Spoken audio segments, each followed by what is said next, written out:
Hey everyone, welcome back to the Fantasy Pros YouTube channel. I'm Bobby Sylvester, joined as always by Mike Tagliere.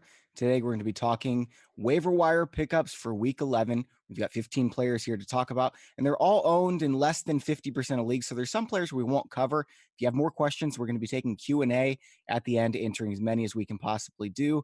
Tags, how's it going, buddy? It's going, dude. It's a weird day in Chicago. Like I'm in my basement. That's my office, and they're I, I don't even know how to explain it. It's freezing down here. It's like Yeah. 31 degrees in Chicago. There's a crazy wind chill where it's like below 20.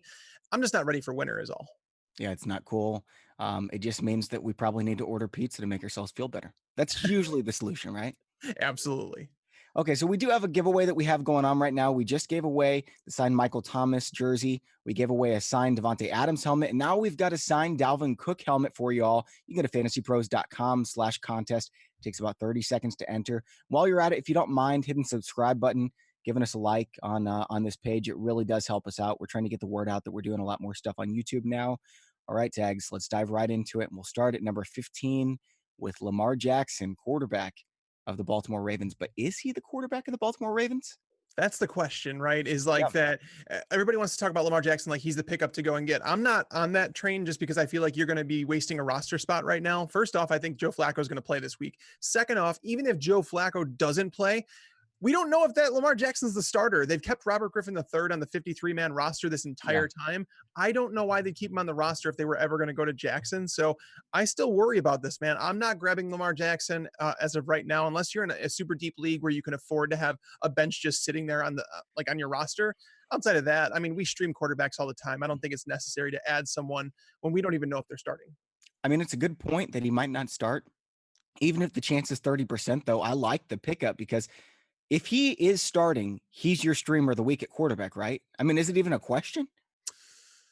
Oh, I still think I'd prefer Dak Prescott over him. Wow. Yeah, Okay. I like Why? Dak an awful lot this week because the thing is like the Falcons have been so bad. I mean, we're gonna get down to Dak. He's number 11. We might as well talk about him now.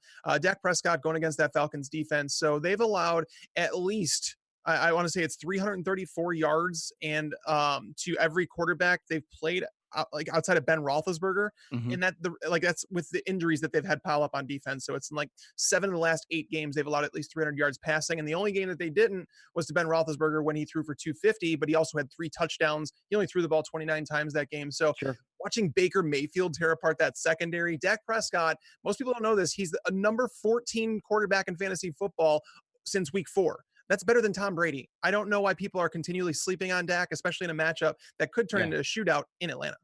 I like Dak, man. I mean, I've used this stat before, and I went back and looked at it again. In games where he has started with Ezekiel Elliott, he has been the number 2 fantasy quarterback in that time. I mean, he's a good fantasy quarterback, and this year hasn't been as good. I think that he's a top 15 option at the position. It's a good matchup, but we're talking about a quarterback, and I almost said running back as a Freudian slip here, right? We're talking about a quarterback whose over under for rushing yards in a week is probably what, 75? I might put him at like 50 something. It's hard to put him at 75 because you have running backs that aren't hitting I mean, 75 Mitch yards per Trubisky's game. running for 50 yards a week. Lamar Jackson may be a more talented runner than Michael Vick. And I know that sounds like hyperbole, but I mean, this guy is extremely good. He blew away Vick's stats in college. And I think that they're going to need to run the ball if he's the quarterback. Now, granted, like I said, it's only a 30% chance he gets the job, maybe, but I think he is so far away the best streamer that even with that chance, I think that you take the chance, you pick up Jackson. If he's not the starter, you drop him.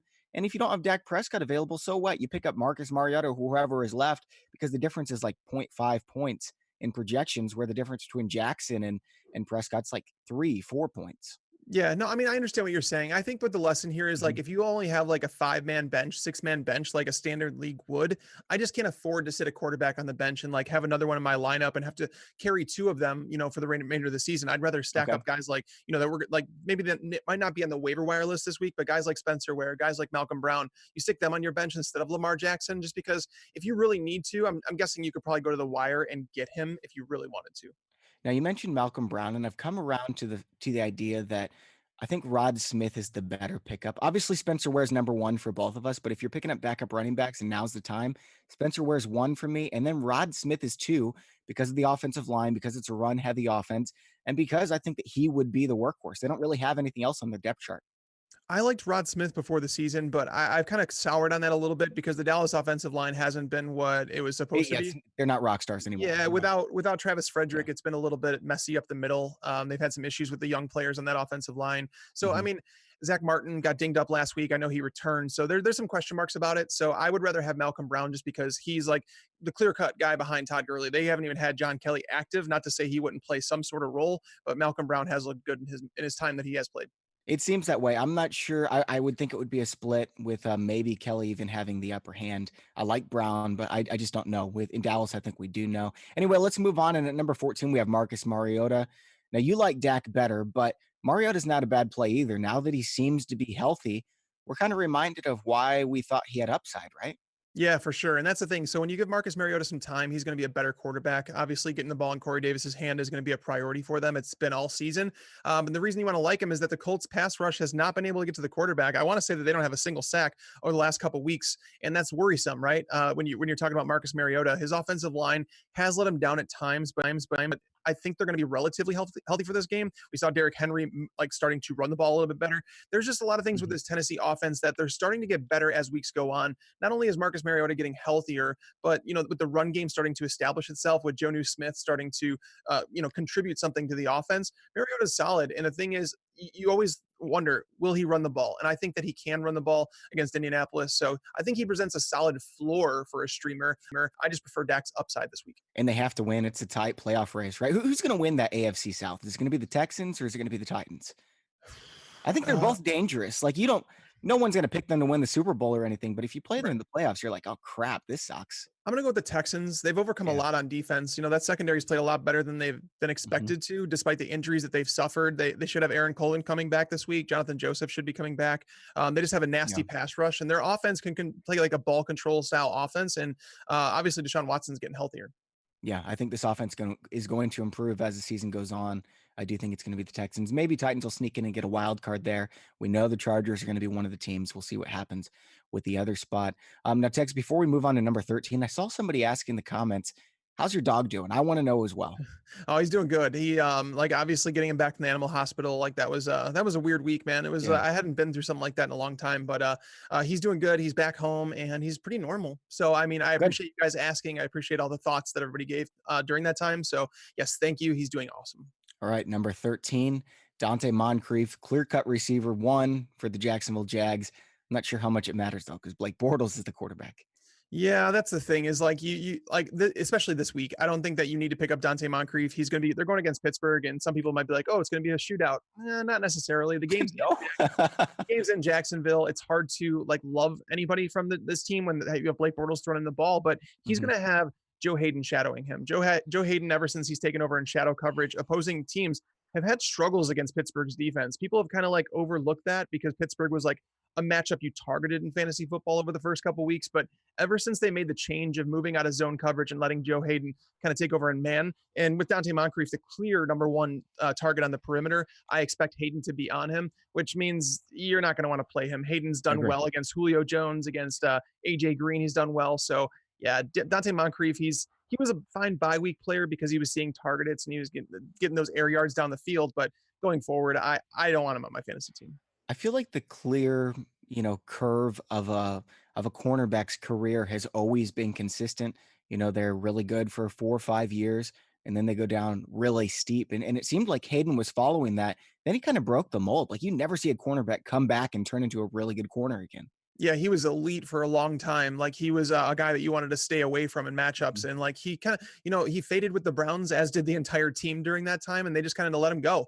And the Steelers Mhm. took a chance on him, and he's resurgence, a complete resurgence in his career after like a 2 or 3 year bad period, and he's back to the player. I don't want to say the player he once was, but he's someone you definitely want to avoid in targets and coverage. Now, number 12, we've got Josh Reynolds. I'm not as fond of this pickup. In fact, I was on Chris Harris's podcast earlier today where we were talking waiver wire, and Chris Harris has him as his number one pickup this week. Obviously, you like him a little more than me, so why don't you tell everyone why?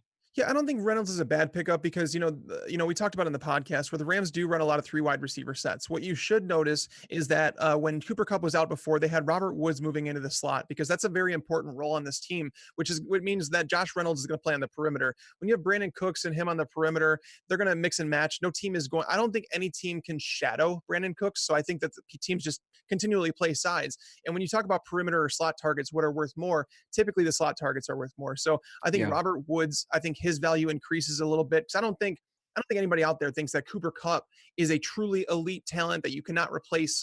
I don't think that's the case. I think he's a fine player. I think he fits the system really well, but I think Mhm. Robert Woods will be the one to benefit most. And on top of that, they did draft this guy Gerald Everett as their tight end, and he's like built like a wide receiver in the It's a good second call. round of last year's draft. So not this year's, but last year's draft, and he's been First slowly. guy Sean McVay ever drafted, right? Yeah, he was. I don't think they had a first round pick that year. That's Mm-mm. right. So I mean, adding him into the offense, you're starting to see him get more and more targets. So Mhm. I just think it's going to be spread around. Reynolds was someone that I would have loved to have during the bye weeks in a situation like this because he offers more upside than most players that you could find on the waiver wire. But he's also going to offer a potentially low fantasy floor. We've seen Josh Reynolds play 76, 88% of snaps in 2 weeks, and the Rams just hardly threw the ball his way. I don't think it's going to happen. I think it's kind of like what we saw with Traquan Smith with the Saints. He's going to be the number two receiver on the team for the Saints, which is the same as Reynolds being the number three for the Rams because of how they use their wide receivers, but it's just not going to be a very coveted role that Reynolds is going to fall into. At least that's the way that I see it. So I'm not very excited to pick him up. I do think there's upside though. I mean, you want a slice of this Rams offense if you can get it. Yeah. All right, we already talked about number 11, which was Dak Prescott. So let's just keep moving along, and we'll go to number 10, Giovanni Bernard, backup running back for the Bengals. I think he's going to be useful even if Mixon doesn't get hurt. But if Mixon gets hurt, we're looking at a top 10, 8 running back. Yeah, I'd say he's top 15 for sure. I don't Yeah. think I'd put him ahead of guys like Nick Chubb or anything like that. But Oh, okay. Okay.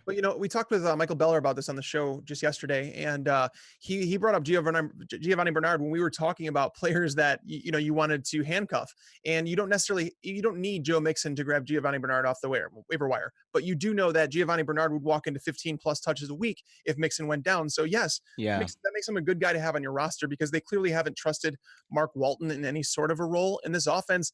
They've basically been running a one back system. It's like they're giving him a Mixon a breather here and there. They did the same thing with Giovanni Bernard when he was in there when Mixon was out. So yeah, I think the offense is struggling a little bit and they're going to struggle without AJ Green, but it's still rare to find a running back on the waiver wire who's Mhm. this talented that's going to walk into 15 plus touches if something were to happen to the starter. I 100% agree with what you said. We're going to move on to number 9 in a second, but I saw a comment here from Eric that I wanted to get to before I forgot about it because there's a couple players that we've been getting a lot of questions about. We don't have on our top 15. One of them is Brandon Marshall, who I just don't think is going to be all that useful. He hasn't been very good for a while. He's going to be the number 2 wide receiver at best, which is really like their number 5 option in this offense because they've got Kamara. They pass the ball to Ingram a lot. Watson's getting a lot. Michael Thomas is having a historic season. So I don't like Marshall at all. But the other guy I don't like that a lot of people are excited about is Eric Ebron. And the reason that I want to bring it up, Tags, I've seen one analyst in the industry say that Ebron is a top 3 rest of season tight end. I don't have him in my top 15. I don't think that you pick him up if he's available. Would you agree? I have him at number 11 rest of season, so I do think Okay. he's worth a roster spot. Like obviously Andrew Luck with how much he targets tight ends, you definitely like. There's not many tight ends that you feel comfortable throwing into your lineup every week, so why not give it to the guy that offers touchdown potential higher than anybody else in the league right now? Like he's catching touchdowns at an incredible rate, and Andrew Luck is playing out of his mind. Now, is there going to be some regression there? Absolutely. Do I think that Jack Doyle's the better tight end to own in Indianapolis? I do because I actually believe in process over results. And if you're getting 3 targets a week, like Ebron has the last couple weeks, it's going to be extremely hard for you to remain fantasy relevant on a weekly basis. Whereas Jack Doyle has seen a more consistent Mhm. flow of targets when he's on the field. He's played 3 times as many snaps. There's a lot of things here, but Ebron would definitely be on my list. Like I would probably have him around my number 5 or 6 waiver wire pickup if he was part of this list, but he's owned in too many leagues right now. So Okay. Ebron is my number 11 tight end for the rest of the season. He ran 12, 12 routes last week, right? I mean, that concerns me. There are so many wide receivers and tight ends that ran 12 routes last week that most people in this chat have never heard of. I don't think Ebron has a big role. I think he's going to get a touchdown here or there. I think if you start him, you're going to get 2, 3 targets most weeks, and you're going to be really, really disappointed. He was actually over the last 2 weeks, he's third on the Colts in snaps among tight ends. Mo Alley Cox actually Yeah. has totaled more snaps than he has. So Ebron's still running a few more routes than him, but at the same time, it's it's like touchdown or bust. Yep. All right, let's keep moving along. Number 9, Ricky Seals Jones. While we're sticking with the tight ends, what do you think about him this week? Is it just a streamer pickup, or is he, can he fill the gap for the rest of the season? He's starting to move up my board. And the thing is like, Yeah. I actually just wrote up this game. So it's like fresh in my mind. The Raiders are like legitimately the defense that you want to play your tight ends against. They have allowed 11.9 yards per target to tight ends this year. There's no other team in the NFL that's allowed more than 9.9 yards per target. We're talking about a 2 yard per target difference. They're allowing a touchdown in coverage every 7.8 targets. Like, what is happening here? And the reason that I Yeah. like Seals Jones moving forward is ever since Byron Leftwich took over, Ricky Seals Jones has run 77 routes over the last 2 games. Now that's impressive because that's like full time tight end territory. Yeah. His previous high over 2 weeks was just 64, which came way back in weeks 1 and 2. He saw a season high 9 targets last week. I wonder about the passing volume because I don't think that they want to throw the ball a whole lot. But I do think that Ricky Seals Jones, like when talking about from efficiency standpoint, a tight end that's on the field the entire time, that's shown some efficiency lately with Josh Rosen. I think Seals Jones is on like that low end tight end 1, high end tight end 2 streamer territory this week, and someone that I'm going to be playing myself in a few leagues. I just put together my rankings for this week. I've got him as my tight end 11. I think he's a solid pickup. And a lot of people don't realize that he's not just this random starter on a team that's giving him targets and routes. He's a top 5 athlete at the position. It's not a good situation because Rosen's passing the ball. The Cardinals run a slow offense. But I mean, this guy is an athlete. If he was on a better team, I think we'd be talking about him as a potential star. Yeah, for sure. And that's the thing is like I mean, I'm not down on him as an athlete. I know he is, and I know he could be used more. And I wonder if that's why Byron Leftwich, he was obviously a fan of Bruce Arians. And I'm sure Arians told him, Ricky Seals Jones is going to be a player in this league. As a receiver, you need to find a way to use him. And I'm sure that's why he's got him out there running more routes, getting more targets. So it's Mhm. definitely a step in the right direction, seeing 9 targets last week. This is a really good question here that came up. If you know you're going to make the playoffs, should you be worried about running backs that have bad matchups? Like, If say we're, you've got Kareem Hunt and he's coming into, no. really tough matchups. Would you trade him for somebody else? No, I mean, unless I'm getting a stud back, Yeah. I don't do position for position things. Like I had someone that asked me the other day, Melvin Gordon or Kareem Hunt, and I told him that I'd rather have Melvin Gordon because he does have the better schedule. But these are guys you don't bench. Like I would never Yeah. like be trading him for depth at a position or anything like that because they're studs. And the reason that Kareem Hunt and Melvin Gordon are able to continue to be studs is because they play with an offense that there's no way that the defense can just like hone in and say we're going to stop the run today. Good luck, Patrick Mahomes. Good luck, Phillip Rivers. Those are 2 of the better quarterbacks in the NFL. So you have to Yeah. respect the pass. And that's why we see a lot of lanes open up for these guys and they continue to perform. You never bench those guys. I'm not saying bench him by any means, but I'm looking at Kareem Hunt's schedule, right? He gets Baltimore in week 14. Mhm. He gets the Seahawks in week 16. Or you could go down. We've got Hunt as our number 6 rest of the season running back. We've got Christian McCaffrey sitting at number 10, but in the playoffs, he gets Tampa, Cleveland, Atlanta. I think I'd rather have McCaffrey. I mean, that's obviously a risk that you have to be willing to take. When you do that, like understand that you like would you be upset if Kareem Hunt goes and scores 2 touchdowns in those games against the Ravens and the Seahawks, like or and then Christian McCaffrey, he I'd be totals. upset if I lost, but it's the But right process, I that's what I'm think. saying. Like, so well, McCaffrey, I don't know if it is the right process because McCaffrey, like, even though he's scored like a gazillion touchdowns the last couple of weeks, we can't remember the first like 6, 7 weeks of the season where he scored like 1 touchdown, where it's like Cam Newton is still the best goal line back in the league. Yeah. Christian McCaffrey could get, 120 yards, but not score a touchdown and kind of leave you at like those are RB2 type numbers. So it's a little hit and miss. It depends on what you want out of your team. I do think Christian McCaffrey in a PPR format, I would definitely consider it. And I think that he offers you the safer floor week to week, but I don't think he offers you the ceiling that Kareem Hunt does. Christian McCaffrey has more touches each of the last 4 weeks than Hunt as well. Man, did you see the field that they're going to be playing on in Mexico? I don't think they're going to be playing. And then that's something I I wanted was to going to mention on say, the I don't show. know what they're going to do here. If you guys are just tuning in and you guys didn't hear about the situation, the NFL is strongly reconsidering playing the game between the Rams and the Chiefs on Monday night in Mexico. They're talking about moving the game to Los Angeles or postponing it altogether, which Wow. would likely take place next week because obviously both these teams are supposed to have their bye in week 12. They might just push it back. We don't know the situation as of right now. How would it affect fantasy football? you wouldn't have your players from those teams for this week is basically what it comes down to. That's really all it is. It's just kind of like last year when we had Miami and Tampa Bay when it was pushed back due to the Yeah, hurricane. So they had their bye week in week 1. So, yeah, it's something to pay attention to. And obviously on Twitter, you guys, if you guys are not following us, I'll try and keep you guys updated on that. I like it. All right, let's keep moving on here. Sorry for all the pit stops. Number 8, Willie Snead. And with Joe Flacco's injury, I'm not excited about this one. Why do you have him in your top 10 tags?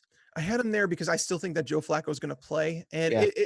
like, this is one of those things where it's tough putting together a list and not knowing what I'm building this list for. If I'm looking at a team that has bye week issues because there's 6 teams on bye this week, I think Willie Snead's a good pickup because I think he offers you a solid floor against the Bengals. Like, the matchup is great. Darqueze Dennard, he's been out for a while. So I think it's a good matchup for him. He performed the last time they played against the Bengals. I just think he presents a high floor for those who need a streamer. But if you're looking at it and you're like, I don't need Willie Snead for this week, is he a good pickup? No, I would much rather take an upside guy, like down. I'd rather have Mike Williams on my roster than Willie Snead, even though Snead is the Yeah. better play this week.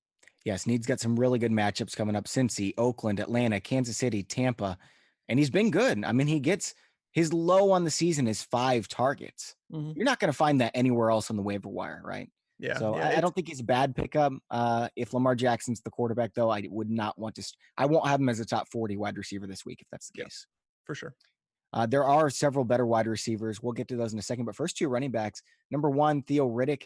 I feel like this is a safe pickup. Oh yeah, for sure. He's essentially playing the slot role for this Lions offense. That's basically what he is. He's not getting like any carries at all.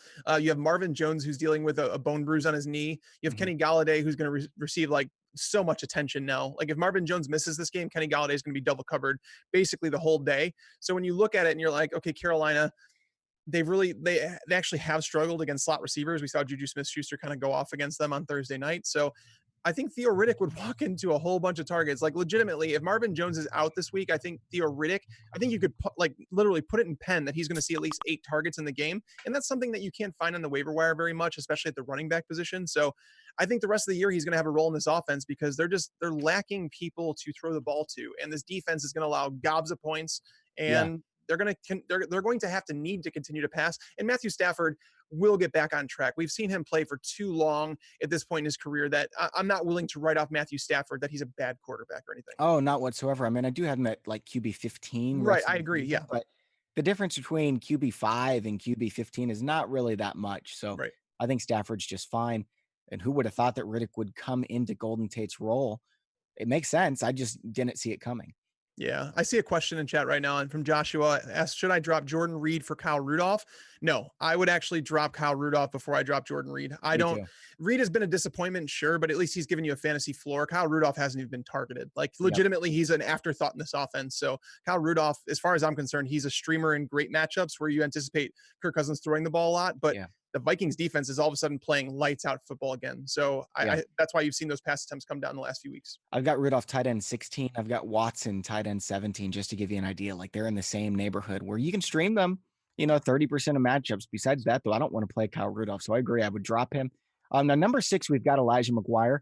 And I also want to talk about Josh Adams because I have these two right in the same neighborhood, McGuire and Adams. Why do you like McGuire more? I like McGuire because he's a 3-down back, and he's part of a 3-down back. He's a 3-down back on a bad football team, a team that just, allowed the Buffalo Bills to walk in and destroy them. We just found out that the Jets are not going to do a coaching change in the season. So we're looking at the same team essentially going forward. And Elijah McGuire has started to get more touches. And I just think he's better built for this team moving forward in a position where they're not going to necessarily be playing ahead very much, which is like Isaiah Crowell was brought in to be that clock killer.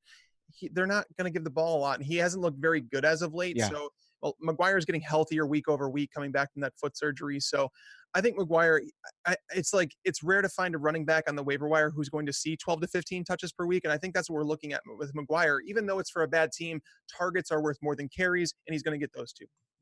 This is a good one here that caught my eye. Corey Davis or Galladay rest this season? Davis is on his waiver wire right now. Wow, that's crazy. I don't think I'd rather have Galladay. I mean, that must be a pretty shallow league if you're thinking about dropping Galladay, but I don't think so. I think I'd rather have Corey Davis. I do know that Corey Okay. Davis's schedule down the stretch is much better. Like we talked about that a couple weeks ago. You and I were both saying that Corey Davis is a good buy low. The targets were there. Better than it had been, not better than Galladay's, I don't think. Yeah, Galladay's is not very good. I have Matthew Yeah. Stafford as a drop because like once you get down the stretch with them, I think the Lions have like 1+ game in terms of like I'd feel comfortable using Stafford. Where I talked about him as a drop in fantasy for fantasy purposes because Mhm. their schedule coming up is not very good. So it's I would take Corey Davis. Davis looked like an absolute monster. After the game, Stephon Gilmore, they asked him, like, what Yep. happened? He just said, Corey Davis is a stud. I mean, this guy's a star. You watched him Yep. play. Gilmore was playing great defense, and he was hanging all over him. There should have been pass interference after pass interference on Gilmore. Davis was still out there making plays, and not just like decent plays, like he was making highlight reel plays time after time. I'm not saying he's going to do this every week, but he can take over a game. There's only 13, 14 wide receivers you can say that about, and Davis is among them. Corey Davis is a monster. Like if you were Yeah. this is where you have to understand like the teams they play for and like why people ask me all the time. They're like, Mike, why won't you give up on Amari Cooper? Just stop. He's not good. And I'm like, Cooper's one of them stop. too. Like, Yeah. stop. Like, have we seen him play with Dallas now? Like, have you seen now that he's getting national coverage because he plays for the Cowboys and you're seeing separation of his routes all over the field? Now Yeah. people are like, oh, Amari Cooper might be good at football. I've been And he's trying to just starting to ease into the offense too. The ceiling is I'm drafting him all over the place next year. You better yeah. believe it. Yeah, that's kind of where I'm at with Cooper Mhm. too. But that's the thing is like if you were to put Corey Davis in the Saints offense, if you were to put him in the Rams offense, you have no idea how good Corey Davis could be. Like I Yeah. legitimately stand by my comparison that I think that he's Brandon Marshall 2.0, and I Brandon love it. Marshall was a stud in this league for a long time. There's another question here. No Sutton. That's Courtland Sutton, the wide receiver for the Broncos. He's not on the list because he's owned in over Yeah. 50% of leagues. If he was here, Tags and I would no doubt have him number one. I would spend anything to acquire him because I think he's a top 25, 26 wide receiver rest of the season. You mentioned Brandon Marshall for Corey Davis. I think that Courtland Sutton reminds me of Alshon Jeffrey. Oh, I think he's better after the catch than Jeffrey. Jeffrey's always been like the high point receiver where he's really good in contested catch Mhm. situations. But Corey Davis is like a monster after the catch. Like once you get the ball in his hands, the dude's tough to bring down. You mean He's got Sutton's? Yeah. Yeah, well, Sutton reminds me of like Demarius Thomas. Like that was his Okay. comparison coming into the NFL. And I have Sutton at 34 for the rest of the season, right around that Larry Fitzgerald, Michael Crabtree territory, where I'm not excited. Like I know some people are like really excited about him, but the first game without Demarius Thomas in the lineup, he saw 5 targets. Like he didn't walk into like all of a sudden like a stud role where he's going to see 8+ targets every single week. I do think he's definitely startable most weeks going forward. They're playing the Chargers this week, and I happen to think that Casey Hayward is going to be covering him most of the games. Oh, And don't put that on him, man. well, the issue is that Emmanuel Sanders plays in the slot over 50% of the time. And Yeah. are they going to waste Hayward for half the time with shadowing Emmanuel Sanders? I doubt it. So I think that Yeah. Courtland Sutton is going to be the one that's going to see him a lot this week. By the way, Tags, I love Casey Hayward, but I'm not convinced he's the best cornerback on that team. Have you seen Desmond King play football? Desmond King's been playing really good in the slot, and Man, he's so good. If they had him and Verrett and Hayward, that would be the best secondary. That would be better than the Jag secondary last year. I don't know if I'd put him that high. That's tough. AJ Boye and Jalen Ramsey is a like dominant. That those two are just like ridiculous when they're on their game. Mhm. And obviously Boye is not healthy right now, but Yeah. yeah, they make everybody around them look better. I swear.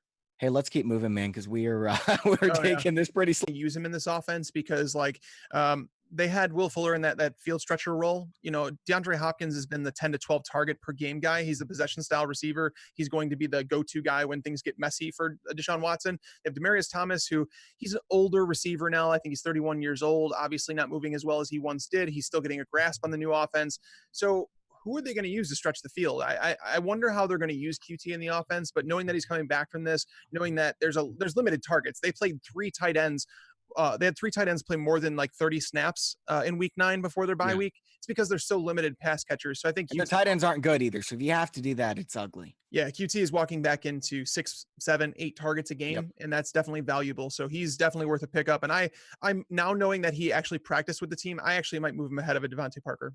I was going to say rest of the season, would you rather have QT or Demarius Thomas? Ooh, that's a good question. I think I'll go with Demarius. It's Just really because, close. I got Thomas because of the red zone upside, but yeah, I think yeah, QT is going to have more targets. yeah, I'd go Thomas. But Yeah. it's closer than people think. QT's got 30 targets in 3.5 games so far. I don't know if that quite keeps up, but he is going to get a lot. And that was with Will Fuller in the offense. So I think he's going to be just fine. Devontae Parker, though, I love his upside. it wasn't that he played bad. In fact, he was playing good until he got injured. He's dealing with a little injury. He played through it. I think that he's going to be fine. They're on a bye this week, right? Yeah, yeah, their But bye is in week after the 11. bye, I feel good about Devontae Parker moving forward. I mean, he's already got so many targets since he came back. He's the clear wide receiver one for the Dolphins. I know that's not the best role to be in, but it's definitely fantasy relevant. Here's the issue. He has the bye, so therefore you're taking up a spot on your bench. And then he comes back and he's going to play Indianapolis. After he plays Yeah. Indianapolis, you might as well drop him. Like, and I am not kidding. Really? Why? The reason I say that, his schedule after that, he's going to face Tre'Davious White, he's going to face Stephon Gilmore, then Xavier Rhodes, and then Jalen Ramsey.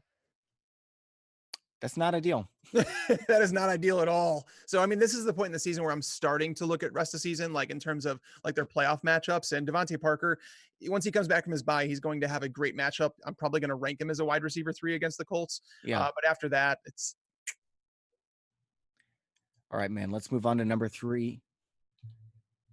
Let's move on to number 3, John Ross. Tags, it looks like your mic may be out. So if so, can you reset it really quick? John Ross is filling in for AJ Green, obviously not a direct role replacement, but he did get a lot more opportunities last week. So Tags, if you're back with us, what do you think about John Ross moving forward?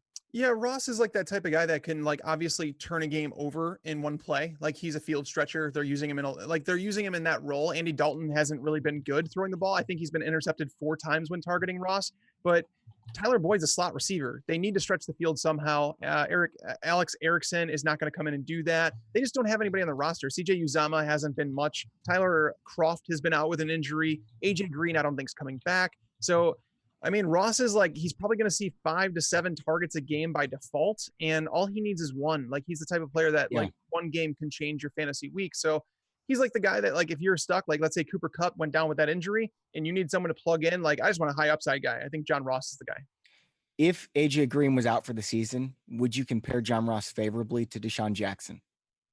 Similar. I don't know if he has the offense that would allow him to produce the way Deshaun Jackson does, but Probably more targets though, right? Maybe more air yards. maybe, yeah. I mean, because he's playing more snaps. Like Deshaun Yeah. Jackson's only playing like 50-60% of the snaps. Yep. All right, let's keep moving. Another wide receiver, Anthony Miller. I've got him as my number 1 wide receiver as well. He finally had a big game. But the thing is, he looks really good on tape, Tags. I think he's the 3rd most polished wide receiver this year in this year's rookie class, behind Sutton number 1, Ridley number 2. I would put Miller up there ahead of everybody else. I'd put Ridley ahead of all of them, just to be clear. I want to be clear about that. He's better than Sutton. Oh, we'll see about that. We'll see about that soon. Yeah, no, but Anthony Miller has seen at least 6 targets in each of the last 4 games. Obviously, a lot of that helped that, Allen Robinson was out for a majority of those. Like he was out for, part of the one game and then 2 full other ones. So it allowed Anthony Miller to start to develop some chemistry with Mitch Trubisky. And with Trubisky throwing the ball a little bit more confidence, getting better seemingly every week, you have to like Miller. But the thing is, this Bears offense, as I've mentioned before, there's so many avenues to success for them. They have Trubisky that could beat you at his legs. They have Jordan Howard, who's going to get done the goal line. They have Tariq Cohen, who could be like, a utility knife, use him all over the field. They have Trey Burton, Allen Robinson, Taylor Gabriel to stretch the field. So there's only so many guys that you could feel confident starting every single week. But in matchups where we know the Bears are going to be throwing the ball 30 plus times, I think Anthony Miller he's in that wide receiver 4 conversation. I think so as well. I don't think he has as much upside as someone like Parker or Ross, but I do think he's the safest week-to-week play. I think that Miller is a solid flex almost every single week. Now, number 1, we both agree it's Rashad Penny. It seems like Chris Carson might come back, probably 50-50. Even if he doesn't come back, it may be Mike Davis's role, but just because of the upside of Rashad Penny being a very good athlete behind a very good offensive line in the most run-heavy offense in the NFL, I think he's got RB15, RB16 type of upside. You're not going to find that anywhere else. So I want to add him now. How much would you spend on him, Tags? With Chris Carson looking likely to come back, it's really worrisome, and I really don't want to spend all my fab budget on him anymore. I felt like Chris Carson was going to miss time, like a hip injury. I don't think that's something that gets better overnight. He obviously was questionable back in week 9. Then he tried playing through it. He re-injured it. Then they had him out for week 10, and now on a short week they're going to push him back. It's weird, man. I think it's very likely that Chris Carson doesn't make it through the game if he does play. I don't know why they're pushing him back. They have 2 other capable running backs in the roster. Give him another, 14 days off or 10 days off, whatever it is, and let him rest up. But either way, I mean, Rashad Penny, the fact that he's not used in the passing game at all is worrisome because we know that they're sharing the carries on first and second down between all 3 running backs. And unfortunately, it's going to take 2 injuries for him to be like an RB1 consideration. So he's slowly moving down my board in terms of like, I might only spend like 10% of my fab on him. And I know that's probably not going to get him in your fantasy league. And if you really need running back help, you probably have to spend up, but he's moving down my board as the more we hear about Chris Carson likely to play. Agree. And if you really need running back help, I wouldn't pick up Penny. I think Penny is an upside pickup. If you really need running back help, I would pick up Theo Riddick or Josh Adams, who is just a safe, RB 31, 32 most weeks, and don't feel great about using him. But you know what? You're not going to get a 0. You're going to get a 4, 5, 6 point game with a chance at a touchdown, of course. Yeah. All right, let's take some questions and we'll give some answers. So if you can keep them nice and simple, like this one from Pete. Hireman or Doyle at tight end in standard? Doyle. I think Doyle as well. Let's see, Miller or Moncrief? We already have Miller ranked higher, so we both agree with that one. Graham or Rudolph, Tags? Graham for sure. I'll take the guy with the better quarterback. All right, Penny or Riddick for the season? Already in the playoffs. Already in the playoffs, and you're not going to use him? You don't need him to get to the playoffs. I would definitely go Penny. And in fact, if you're already in the playoffs, it doesn't really, I mean, if you're chasing a buy, go ahead and pick up Penny. If you're not, I'd rather have Ware than Penny. Yeah, I would agree with that. Me too. Because if something happens to Hunt, like Ware is like a top 10 play every single week.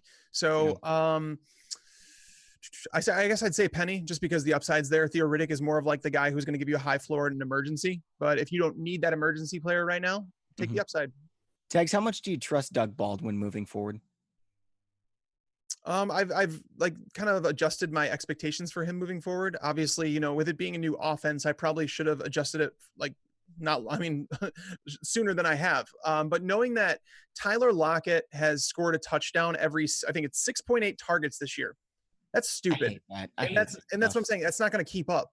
David Moore has caught a touchdown.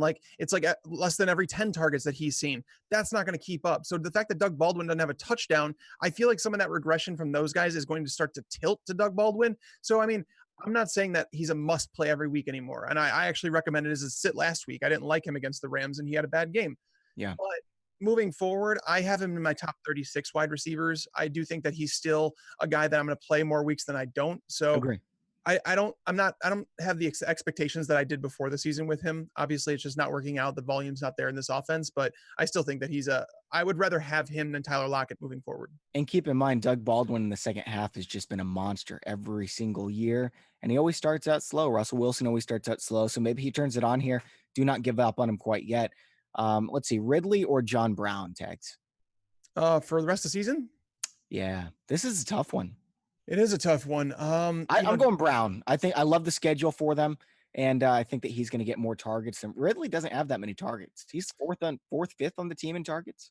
I think he is fourth behind Julio and Mohamed Sanu.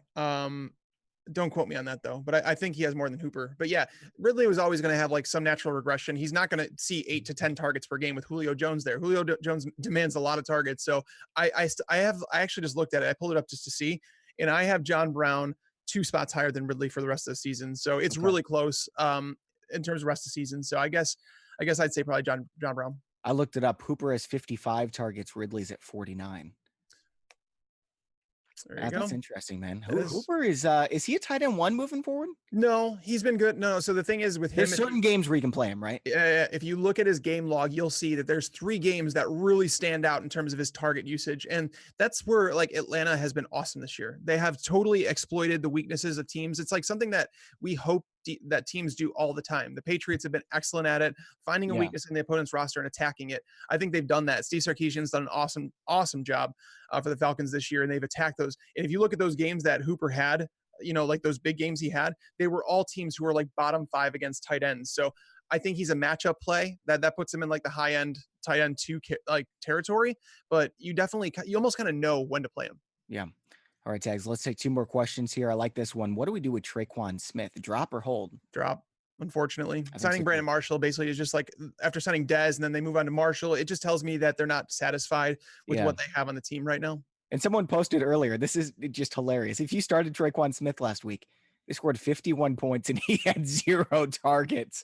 Not good. That doesn't tell you to drop him. I don't know what will. Yeah, he played the most snaps. He actually played more snaps than Michael Thomas. So, I mean, like he's on the field. He's just not a part of the game plan.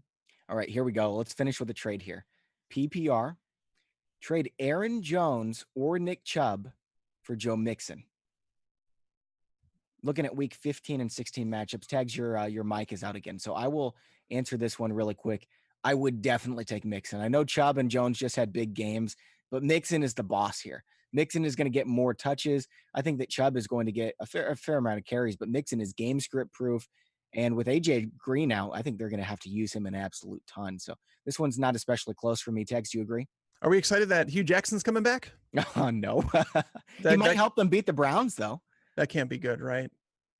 Aaron Jones on his schedule, I just pulled that up looking at him. Yeah. See, they're playing Seattle on Thursday night, then they go to at Minnesota, Arizona, Atlanta, Chicago, and the Jets. So it's kind of an up and down schedule. I guess I'd take Mixon, but it's really close. Yeah, I would take Mixon. It's not really close for me, and I will fight you for even saying that it's close, Tags. I All like right, Mixon, just hate his situation. Yeah, and you hate that he's costing you the bet. Yeah, it might be the case. All right, guys, that's all for today's show. Hey, check out our waiver wire assistant. It's something we have through My Playbook. You can upload one team for free through My Playbook, and there's all kinds of tools in there for you to use. I've been saying that waiver wire assistant is free with that. I was wrong. It's not. It's a part of the premium package, but it is basically cheating. It gives you like a team of experts to look at your league and tell you who the best pickups are, and who you should drop as a result of that. So take a look at waiver wire system by uploading your team to My Playbook. Takes 5 seconds. And remember, we've got the Dalvin Cook signed helmet giveaway at fantasypros.com/contest. If y'all don't mind, please hit the like button if you enjoyed today's show. It does help us out a lot, and subscribe while you're at it. For Mike Tagliere, I'm Bobby Sylvester. Thanks for watching, and enjoy your football.